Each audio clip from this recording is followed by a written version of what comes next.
দেখো, যার জন্য করি চুরি সেই বলে চোর। আর এখানে আমাদের পেলে কোথায়? আমি কি তোমাদের পর? আমি এই সংসারের জন্য কিছুই বলতে পারবো না? আমার কি কোনো অধিকার নেই? আসলে তোমাদের তো ভালো কথা কানেই ওঠে না, এটা আমার আগেই বোঝা উচিত ছিল। আহারে, খোকনের কথা চিন্তা করে খুব মায়া হয়। বাবা হয়েও সন্তানের মুখে বাবা ডাকটা শুনতে পারছে না, এর চেয়ে কষ্ট আর কি আছে বলো তো? সব ঠিক আছে সেলি, মানলাম, কিন্তু তার জন্য যে ভাবি দায়ী না তুমি তা ভালো করে জানো। তারপরেও তুমি কেন ভাবিকে দায়ী করছো সেই জন্য?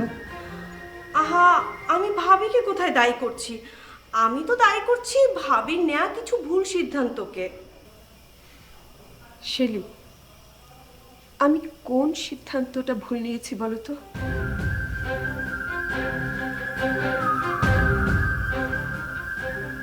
মিলির বাবা যদি ওই ছেলের সাথে মিলিকে বিয়ে দিত তাহলে কি হতো বলো তো?